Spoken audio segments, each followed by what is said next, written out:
Firman Allah Subhanahu wa taala di dalam surat Az-Zumar ayat 53. Qul, katakan wahai Rasulullah, ya ibadi, wahai hamba-hambaku. Ulama tafsir menjelaskan bahwa yang dimaksud Allah dengan wahai hamba-hambaku itu adalah orang-orang yang beriman dengan Allah. Jadi Allah Subhanahu wa taala di dalam ayat ini menunjukkan kepada orang-orang yang beriman. Sampaikan wahai Rasul kepada orang-orang yang beriman denganku, alladzina asrafu ala anfusihim, yang mana mereka itu melampaui batas atas diri mereka, yang mana mereka melakukan berbagai macam maksiat, yang mana mereka melakukan pembunuhan, melakukan perzinahan, melakukan perampokan, melakukan riba dan lain-lainnya. Nah, orang ini beriman kepada Allah tetapi banyak melakukan maksiat besar kepada Allah. Disebut asrafu ala anfusihim, melampaui batas atas diri mereka. La taqnatu min rahmatillah, janganlah kalian berputus asa dari rahmat Allah. Artinya orang-orang yang beriman kepada Allah, yang mempunyai dosa sebesar apapun, jangan merasa dirinya itu sudah tidak diampuni lagi oleh Allah. Orang yang membunuh, orang yang berzina, orang yang melakukan pencurian, jangan merasa bahwa pintu tobat sudah tertutup baginya. Jangan merasa kada ada harapan baik lagi, baik diri sendiri atau menilai orang lain. Misal kita ada melihat orang nang kelakuannya luar biasa maksiat, lalu jar kita, bah ini tuh kada ada harapan baik lagi. Nah, ini jangan. Merampok ada lawan inya, membunuh ada lawan inya, berjudi ada lawan inya. Kalau kita melihat, bah ini tuh ada harapan baik lagi. Nah, ini bertentangan dengan Al-Quran. Baik yang dirinya sendiri atau orang lain, janganlah kalian merasa putus asa daripada rahmat Allah Ta'ala. Innallaha yaghfiruz dzunuba jami'a, sesungguhnya Allah mengampuni dosa-dosa seluruhnya. Innahu huwal ghafurur rahim, sesungguhnya Allah itu maha pengampun lagi maha penyayang. Jadi asalkan ada iman di dalam hati, asalkan ada iman walaupun seberat zarrah, walaupun iman itu sebesar semut, asal ada iman, bagaimanapun besarnya dosa yang dilakukan pasti diampuni oleh Allah Subhanahu wa ta'ala. Cuma Allah itu mengampuni, bisa pengampunan itu diberikan sebelum masuk api neraka, bisa ampunan itu diberikan sesudah dimasukkan ke dalam api neraka.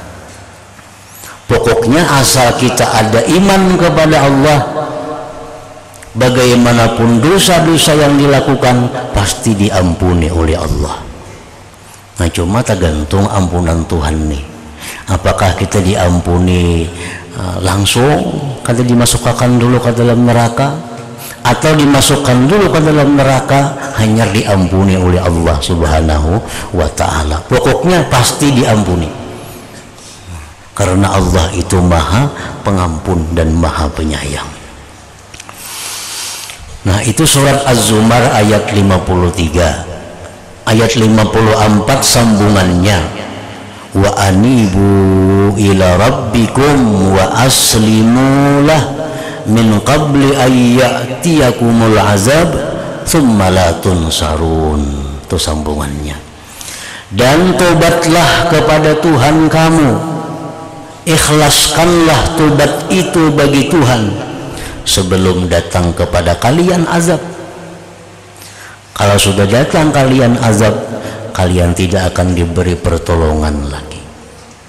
Nah, para muhibbin rahimakumullah, jadi ayat ini menyuruh kita bertobat sebelum kita dimasukkan di dalam azab Allah. Karena memang sudah dimasukkan dalam azab Allah, nah, tobat kita itu diampuni, diterima oleh Allah, tetapi sesudah melalui berbagai macam siksa, berbagai macam hukuman yang diterima oleh orang yang melakukan dosa tadi.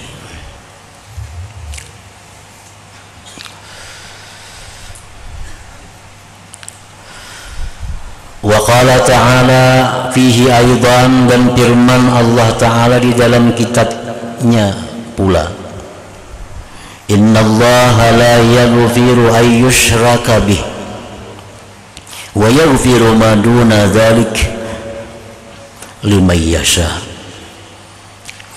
Sesungguhnya Allah tidak mengampuni bahwa disekutukan dengannya. Nah, kalau orang musyrik itu kan diampuni Allah. Wa yaghfiru ma duna dzalik, Allah hanya mengampuni selain syirik. Nah, asal jangan syirik saja diampuni Tuhan. Liman yasha, bagi orang yang Allah kehendaki.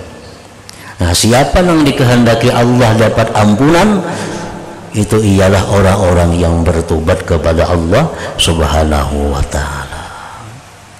Jadi mun orang itu musyrik, orang itu kadada iman kepada Allah, atau iman tapi menyekutukan dengan Allah, nah maka orang ini bagaimanapun dia minta ampun kepada Allah, kada diampuni Allah selama syirik itu masih ada di dalam hatinya. Sekecil apapun perbuatannya dosa, kada diampuni oleh Allah kalau syirik masih ada di dalam hatinya. Tetapi sebaliknya, apabila iman masih ada dalam hati, sebesar apapun dosa itu ada dapat ampunan dari Allah Subhanahu wa ta'ala. Innallaha la yaghfiru an yushraka bih wa yaghfiru ma duna dzalik liman yasha.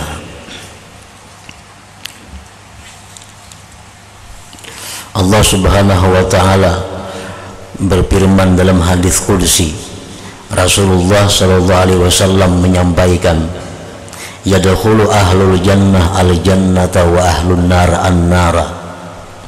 Di padang mahsyar itu sesudah selesai diproses, dihisab, ditimbang dan sebagainya, sehingga orang-orang surga sudah masukkan ke surga, orang-orang yang masuk neraka sudah masuk neraka.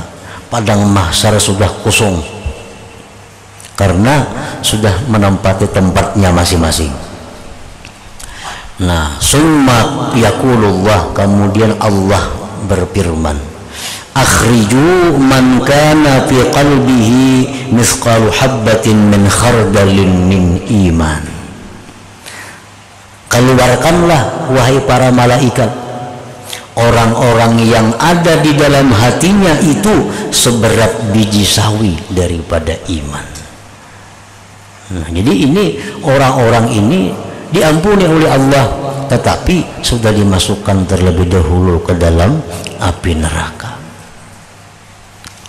Nah, ini tentu orang-orang yang memperbuat dosa di dalam dunia dan kada sempat inya tobat kepada Allah, mati.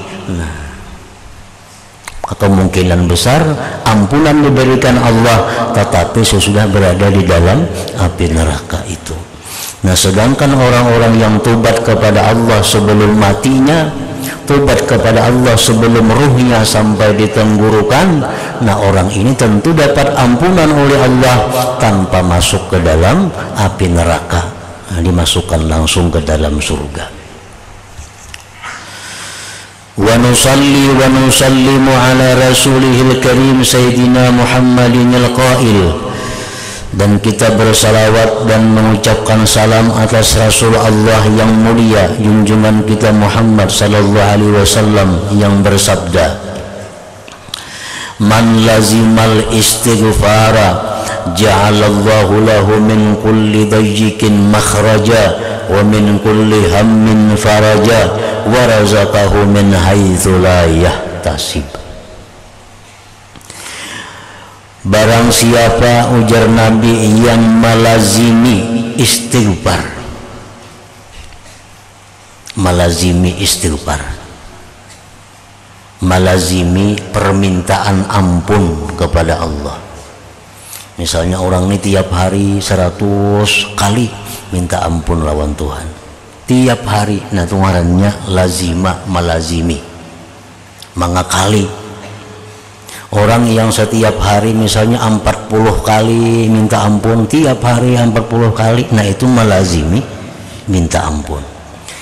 Barang siapa, jar Nabi kita, yang melazimi minta ampun kepada Allah, Allah jadikan baginya dari tiap-tiap kesempitan itu jalan keluar, dan dari tiap-tiap kerisauan kelapangan, dan Allah berikan dia rezeki dari sekira-kira tidak terduga-duga.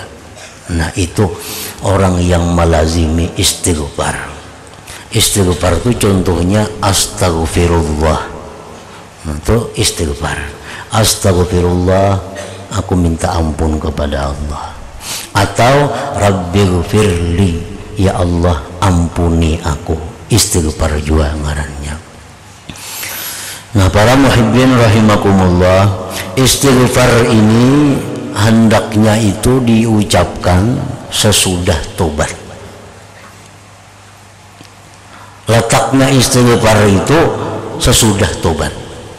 Jadi tobat itu di dalam hati, nah istighfar ini di lisan dan di hati. Kan tobat itu yang pertama menyesali, itu dalam hati menyesal itu, menyesal berbuat dosa kepada Allah. Yang kedua, rukun tobat itu berhenti, berhenti melakukan dosa itu. Yang ketiga, di dalam hatinya itu ada niat, cita-cita kuat kada mengulangi lagi perbuatan itu. Nah hanyar imbah itu minta ampun kepada Allah, hanya astaghfirullahalazim, astaghfirullahalazim.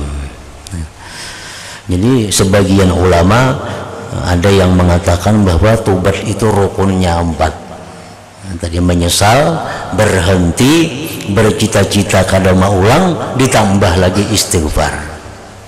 Tetapi yang masyhur, yang kuat pendapat para ulama, rukun tobat itu hanya 3. Istighfar ini hanya sunat, itu sebagai hanya simbol bahwa dia telah kembali kepada Allah subhanahu wa ta'ala. Misal muntung kita ada tadi menyambat orang, kenapa tersambat orang, tahina orang, mahirangnya itu awak umpamanya, kan menyambat orang kan itu kada sadar kada.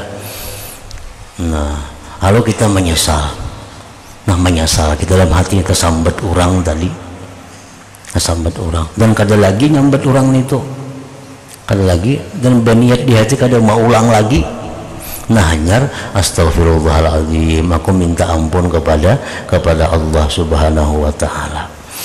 Nah itu istighfar nang memberi manfaat ngarannya. Istighfar nang memberi manfaat kepada kita, nang bisa melapangkan tiap-tiap kesusahan, bisa mendatangkan rezeki nang kada terduga-duga.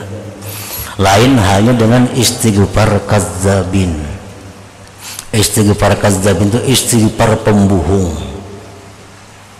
Istighfar pembohong ini kadang mendatangkan apa-apa kepada dirinya, bahkan mendatangkan kutukan. karena dianggap mengulu-ulu Allah Subhanahu wa ta'ala. Kayak apa istighfar kadzabin itu? Orang yang masih melakukan maksiat tapi minta ampun.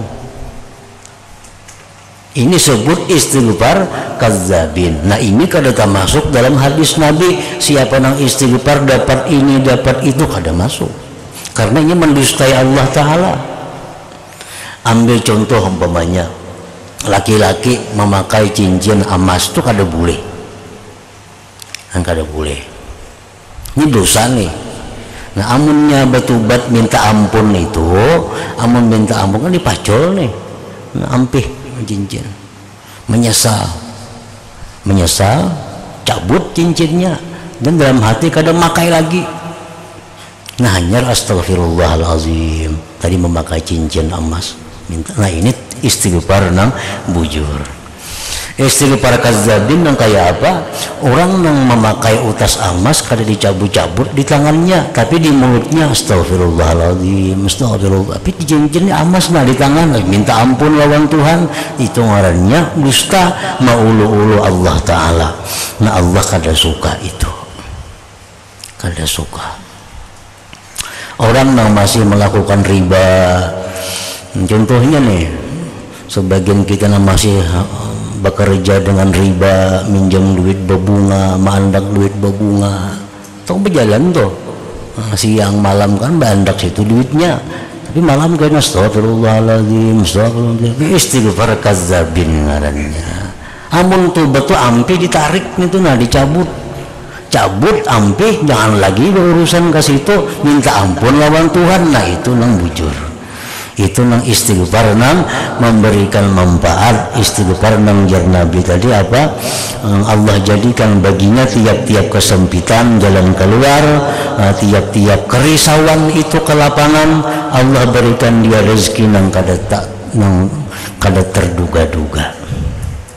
Jadi jangan disalahkan hadis Nabi, aku beristighfar beribu-ribu sehari aja kada mau biris urusan. Nah, istighfarnya macam apa? Istighfar bujur atau istighfar dudustaan? Bila istighfar dudustaan aja kada dapat apa yang disampaikan oleh Nabi tadi.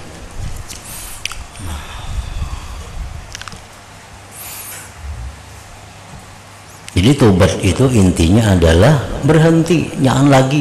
Amun masih aja, amun perkara isuk maulang tuh lain lagi. Isuk tak ulang-ulang tuh kada tahu lagi. Isuk tuh urusan kaina. Nah, yang penting saat ini nah, saat kita tobat, saat kita menyesal itu berhenti dulu. Contohnya tadi umpamanya cincin utas emas tadi nah. Nah, tahu pada ini dosa, menyesal, nah pacul, hendak lagi memakai dalam hati yang sudah berniat nangka itu. Isuk ini tak pakai pulang itu lain lagi kisahnya. Cuman yang hari ini selamat dulu. Perkara isuk itu urusan lain lagi. Isuk ini minta ampun pulang kada jadi soal. Tapi saat itu dia sudah berhenti, dia sudah menyesal, dia sudah punya cita-cita kuat, kada akan mengulang lagi.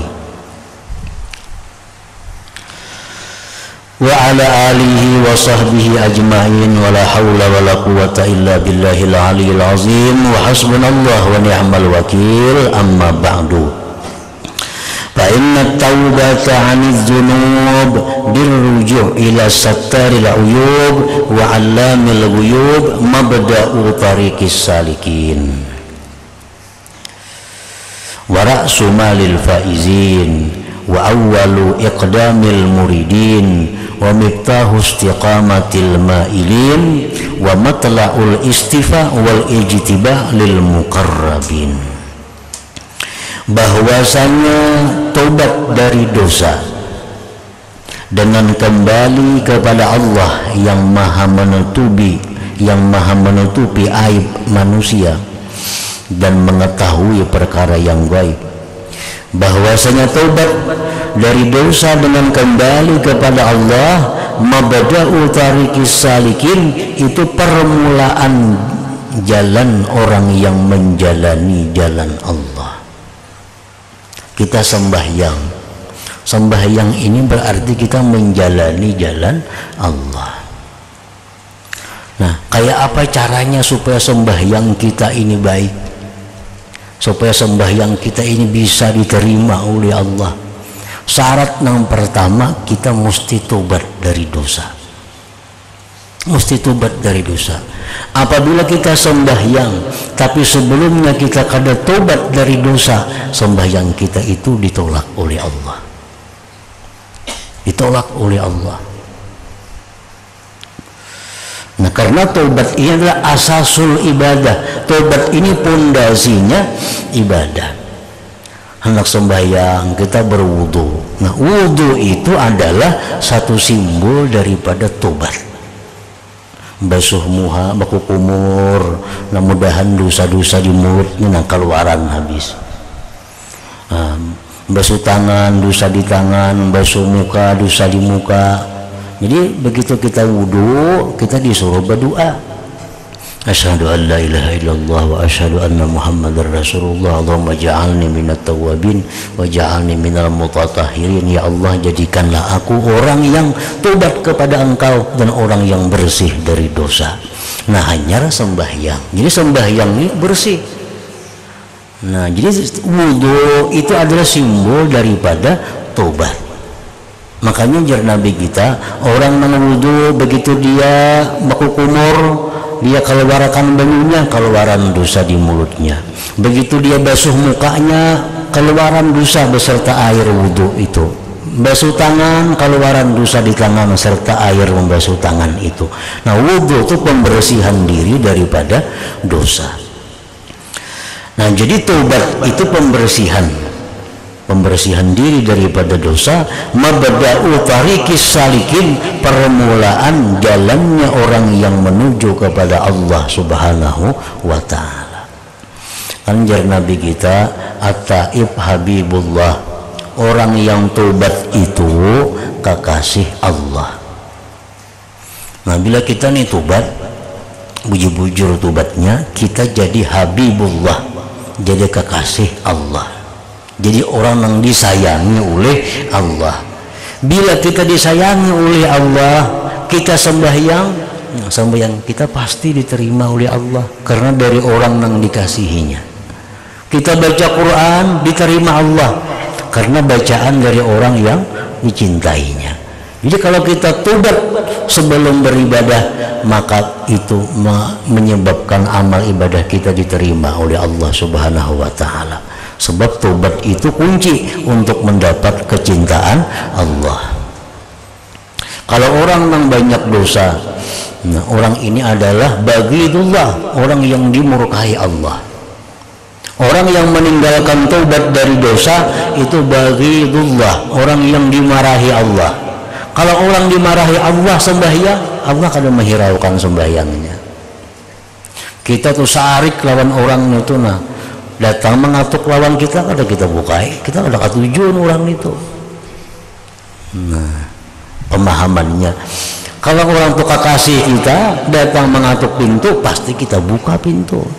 Nah, jadi Allah Ta'ala itu kalau kita beribadah, sebelumnya kita ulah diri kita supaya kita kekasihnya dahulu, hanya beribadah, ibadah kita tentu diterima Allah.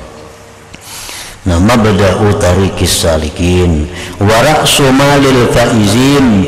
Tobat itu merupakan modal harta orang-orang yang beruntung. Wa awwalu iqdamil muridin, dan merupakan langkah yang pertama dari seorang murid, daripada seorang muridin. Wa miftahu istiqamatil mailin, dan kunci istiqamahnya orang-orang yang cenderung kepada Allah. Wa matla'u istifa wal ijtiba, dan merupakan terbitnya keterpilihan wal ijtiba, sama aja artinya istifa, lil muqarrabin, bagi orang-orang yang dekat dengan Allah Subhanahu wa ta'ala.